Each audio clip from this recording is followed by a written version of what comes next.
All right, so in this video, we're going to give the definition of an ordinal, and we're going to kind of start our journey into thinking about what ordinals are and giving some analysis of their structure. Uh, for this series of for this kind of series of videos, this is probably the key definition in this kind of in what we're going to be thinking about. Ordinals are extremely important in set theory. Kind of, in one sense, they're giving some type of canonical way of representing all of the ways to well order a set. But in another sense, ordinals end up playing they end up being the backbone of the entire set theoretic universe in like a really deep way. But okay, maybe we'll get to that when we get to it. So what's the definition of an ordinal? Ordinals are normally denoted with Greek letters. So a set alpha, say, is an ordinal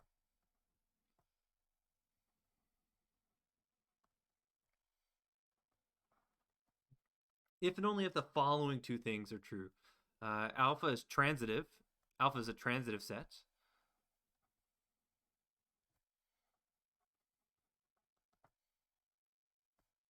And the second condition is that it's well ordered by epsilon. So in other words, if we take alpha and we think of it as and we think about the epsilon, the membership relation as a relation on alpha, this thing is a well ordered set. So is a well ordering.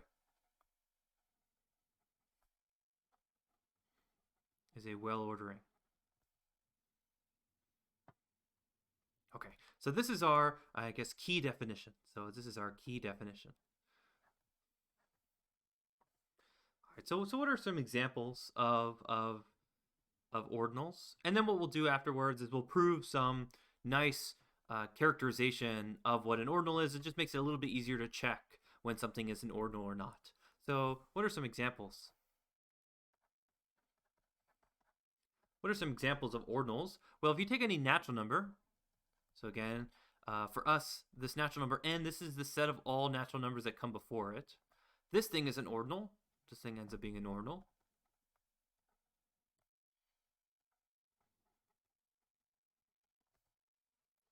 And I guess in this case, well, last time, or in maybe it's 2 videos ago when we defined what a transitive set was, we gave an argument for why every natural number is transitive.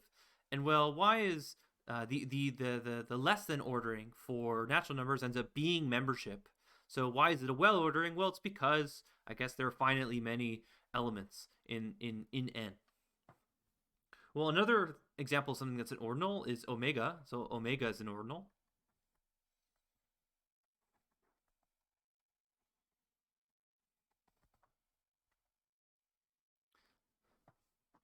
Right? I guess it has every non-empty subset of omega has some least element. And then we proved in the previous video that omega is actually transitive. But what else also ends up being an ordinal? Well, if you take omega and then you union the set containing omega, right? This is a set, so there's nothing stopping us about defining this new set where we take omega and then we add 1 to it. So this is normally denoted omega plus 1. This thing also is an ordinal as well.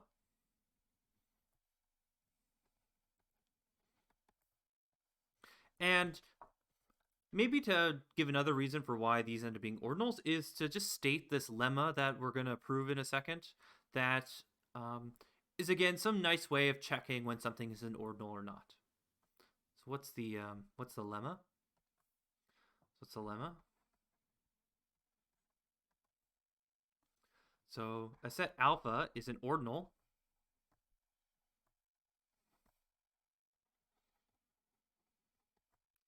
if and only if the following 3 things are true. So the first thing is that alpha is a transitive set. So alpha is transitive.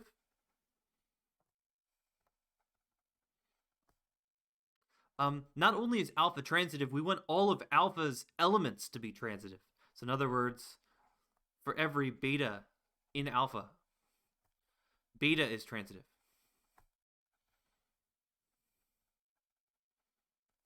Another way to kind of group this is alpha is a transitive set of transitive sets. And then this final condition is that if we look at just this ordering, this is a total ordering.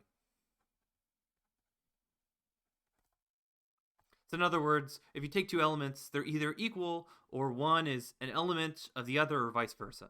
So in other words, for all x and y in alpha, either x is equal to y, or x is an element of y, or y is an element of x. Right? You want one of those three conditions.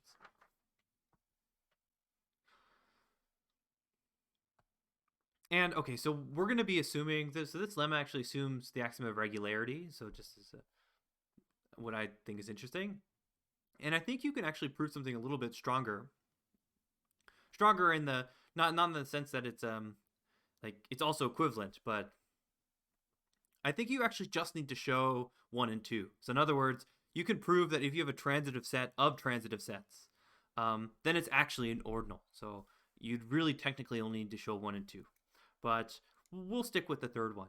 Just to, I guess maybe as a warm-up, we'll leave the other one as an exercise. All right, so what's the proof of this?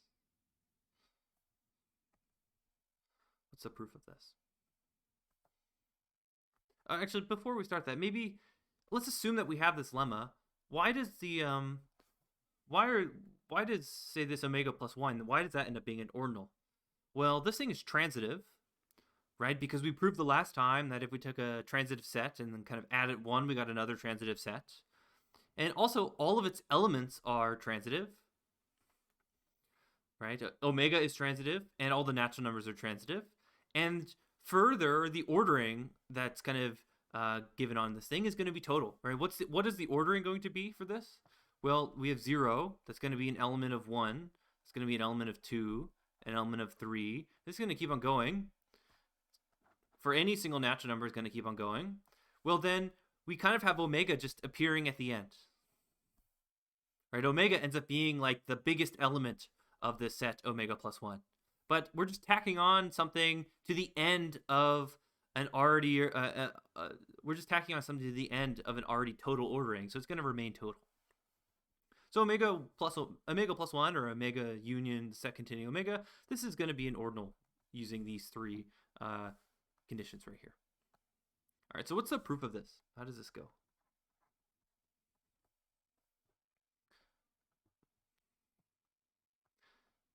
Okay, so maybe we'll start with this direction. So let's assume that alpha is an ordinal. Assume that alpha is an ordinal.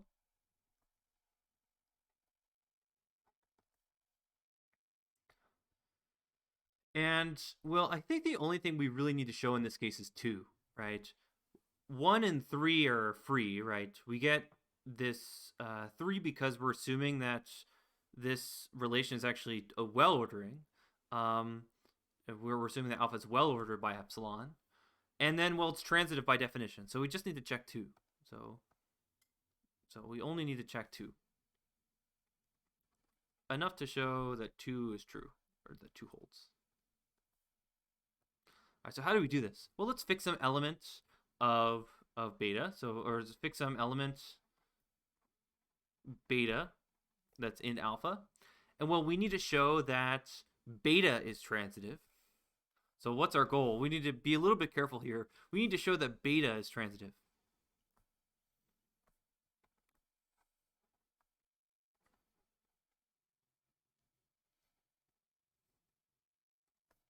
Now, what does this mean?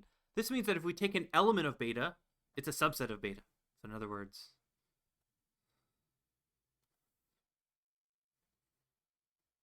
so what do we need to show? So fix some gamma, say, that's in beta.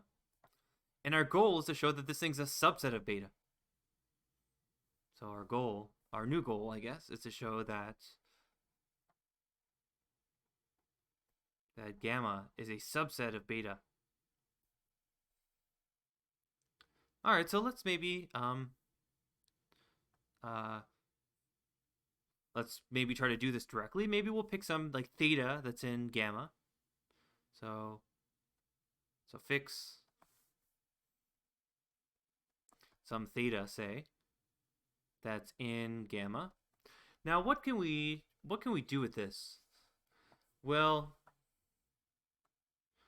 think what we can argue is that, well, all of these things are going to be inside of alpha. So note, why is this true? Well, alpha is transitive because it's an ordinal, and so beta is a subset of alpha. So note, well, gamma is going to be an element of alpha.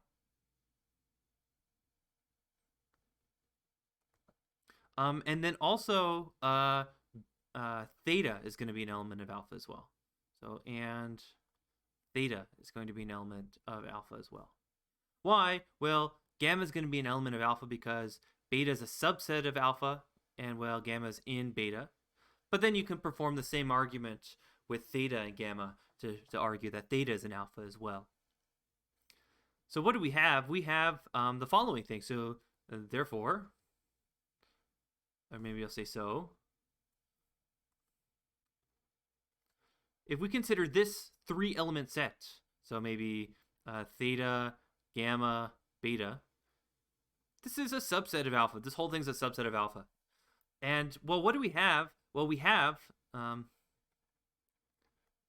that, what else do we have? We have that theta is an element of gamma, right? Just from right here. And we also know that this is an element of beta. Right? That's from these 3 conditions. This one. Actually, from those 2 conditions, sorry. All right, so how does this help us? Well, since we have that this set is a subset of alpha, well, alpha is well ordered by epsilon, and so that means that this relation is transitive. So since this is a well ordering,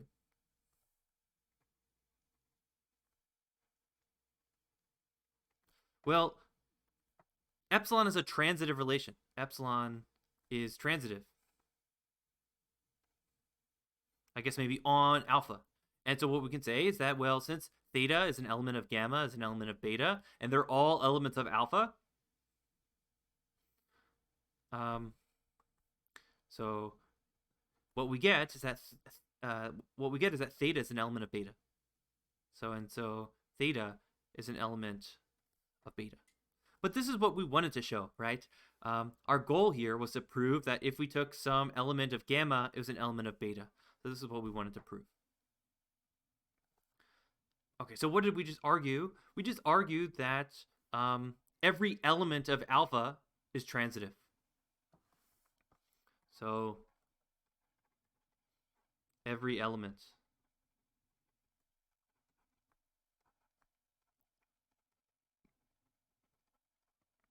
of alpha is transitive. Because if we took an element beta, we were able to argue this for that. All right, but that's what we wanted to show, because we only needed to really show 2 for this direction. So I guess we're good with this direction. What we want to show now is the opposite direction. So assume that we have the 3 conditions up here. So in other words, we assume that alpha is transitive. All of its elements are transitive, and also we have a total ordering. So assume 1, 2, and 3 hold. Well, what's our goal? We just need to show that alpha is a well ordering, right? If we want to show that it's ordinal, we need to show that it's a transitive set, which we have from 1, that's well ordered by epsilons. So it is enough to show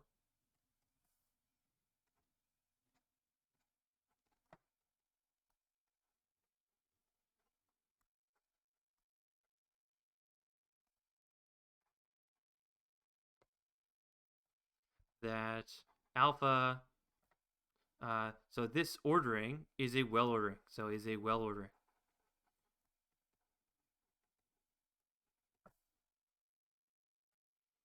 Okay, so how can we do this? Well, we want to show that it's a linear ordering, or strict linear ordering maybe.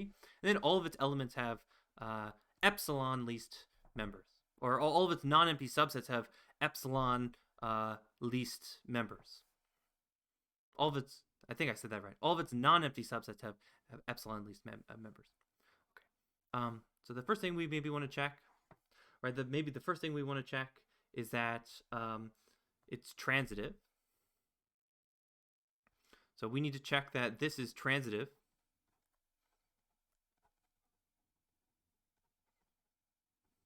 right? What does it mean to be, because we want to show that it's a linear ordering. So we have the linear part because it's total, but we need to check that it's transitive and it's irreflexive. So it's transitive. What does this mean for an ordering? This means that, well, if we have maybe some gamma, I'll do theta. Maybe we'll do theta as an element of gamma, which is an element of beta. And these are all elements of alpha. So we have this.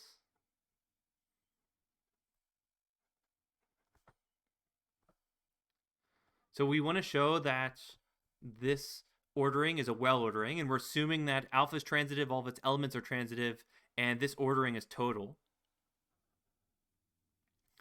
Well, we're trying to show that the relation is transitive. And well, what do we know if we assume that we have this, where all these things are in alpha? Well, alpha is transitive, but more importantly, I guess, all of its elements are transitive as well. So maybe we'll know what our goal is. What's our goal? What's our goal? Our goal here is to show that alpha is an element of beta. And well, I guess one way to show that is to show that gamma is actually a subset of beta. But we know that because beta is an element of alpha, and all of alpha's elements are transitive. So maybe we can say something like this. So note, beta is transitive.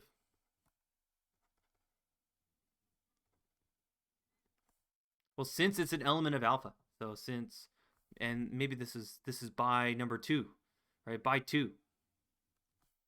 So by 2.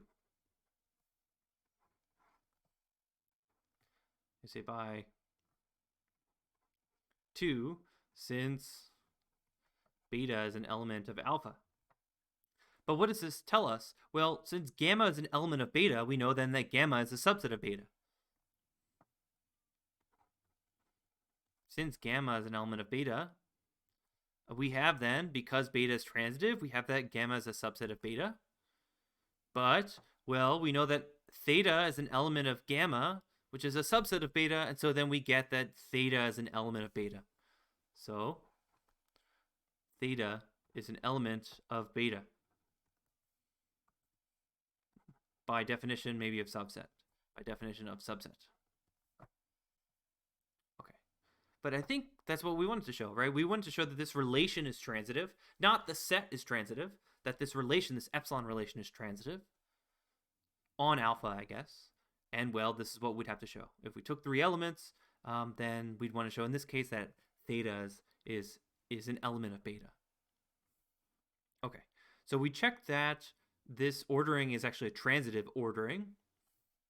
The next thing that we need to check is that this is irreflexive.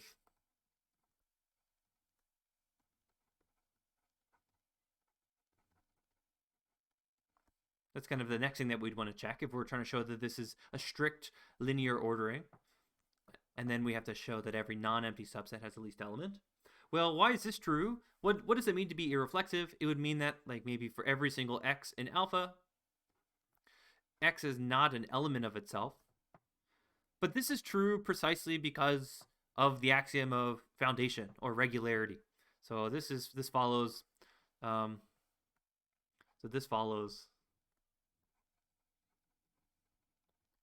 from the axiom of foundation.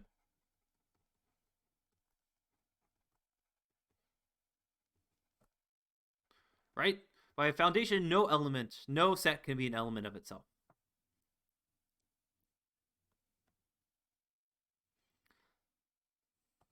All right.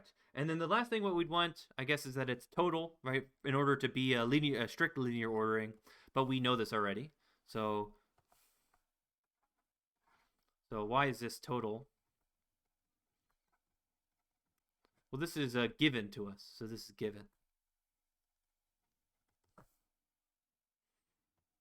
And then the last thing that we maybe want to show is that, well, this is actually a well ordering. So in other words, every non-empty subset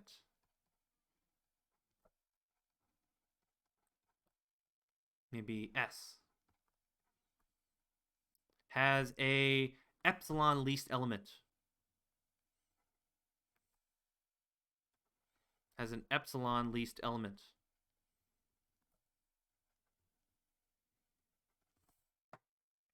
In other words, there's some element in S. So maybe one way of writing this out, i.e., well, there is some element, maybe X,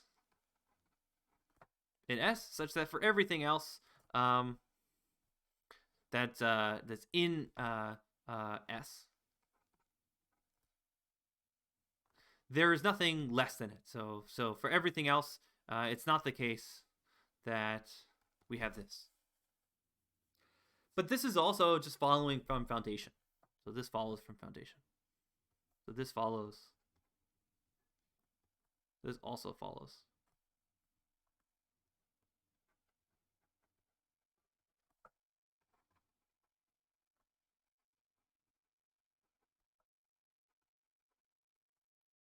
From foundation. So from the axiom of foundation, this statement is also going to be true as well.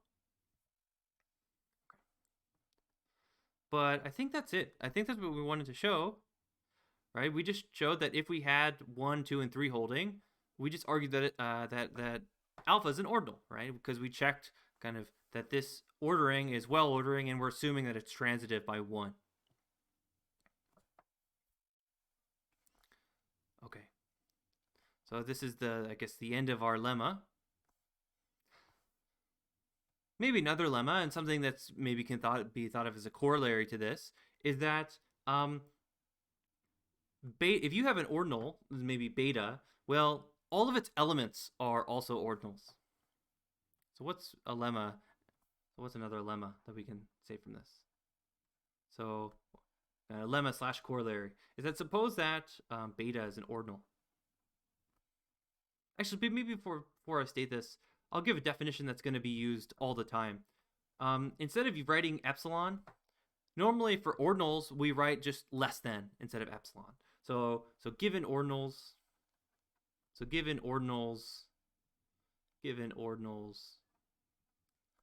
alpha and beta, what we say is, so we write alpha is less than beta if and only if, well, alpha is an element of beta. So if and only if alpha is actually an element of beta. I guess it saves an extra dash mark with your pencil or something. Okay, and then what's maybe the next lemma, and it's kind of a corollary from the previous thing, is that if we have an ordinal beta, so if beta is an ordinal,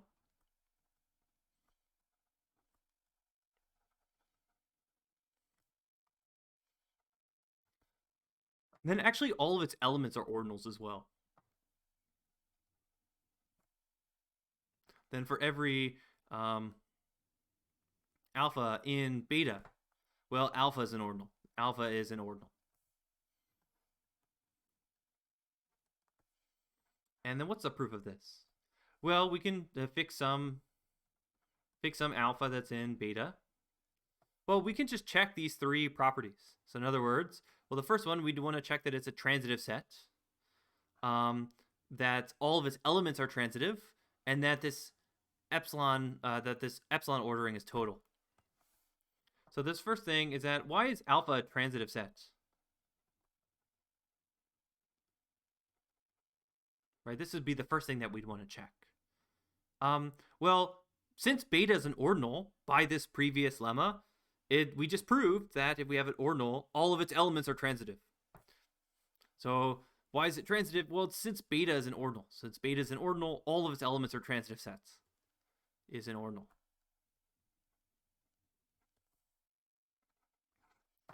Well, okay, what about the next thing? Well, all of alpha's elements are transitive. Why is this true? So in other words, if we take some gamma, for every gamma in alpha, what we want to show is that, well, gamma is transitive.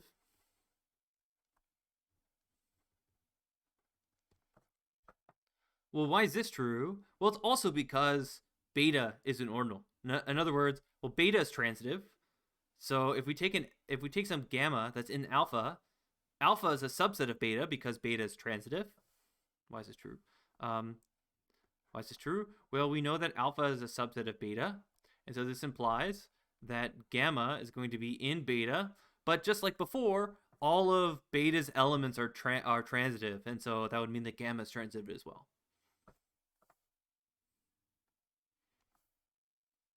And this final thing, how do we check that this ordering is total? Why is this true? Well, this is true precisely because beta is transitive. So in other words, well, we know that alpha is a subset of beta.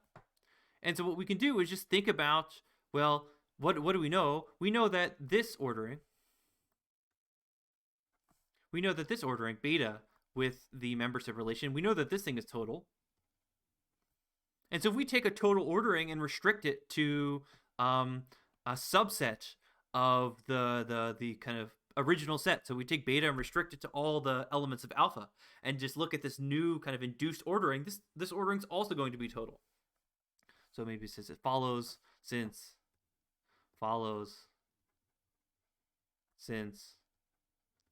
alpha is a subset of beta and this bigger ordering beta with the membership relation, this thing's total. Well, what did we just show? We just showed, this is an argument, that, well, alpha is actually an ordinal, right? Alpha is transitive, all of its elements are transitive, and the corresponding epsilon relation is total on alpha, which is, again, exactly what we wanted to show from up here. Okay, and what's a corollary of this, of kind of all of this, is that one way to think about an ordinal is it's the set of all ordinals that are less than it. So in other words, if beta is an ordinal,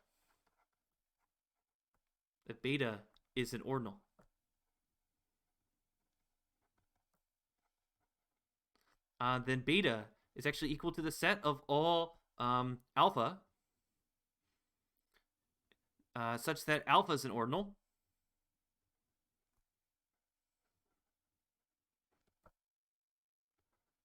and, well, alpha is less than beta, right? Because our definition of being less than involved was the same thing as just being an element of. So in other words, you can think of an ordinal as a set of all ordinals that came before it.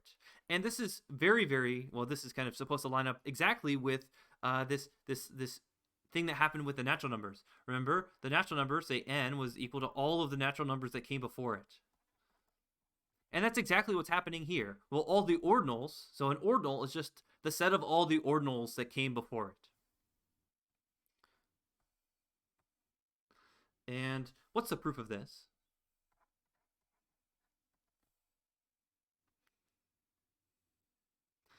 Maybe we can say something like, let B be all of the,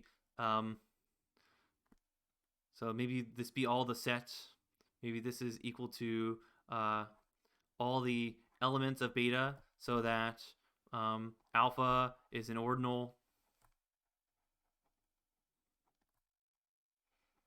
and alpha is, I guess, less than beta. I guess this is a little bit redundant, but just to emphasize that it's a set. Well, we know kind of by definition that this thing is a subset of beta, right? Because we're only considering elements that are in beta. But from the previous lemma, we just proved that all elements of beta are actually ordinals. Previous lemma proves that beta is a subset of B. And so they're equal to each other, right? Because all elements of beta we showed are ordinals, and therefore I guess this less than ordering kind of meant being a member, being an element of.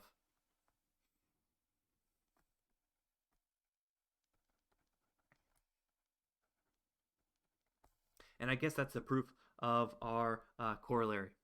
Okay, so next time what we're going to do is prove another kind of nice way to think about what this ordering is on the ordinals.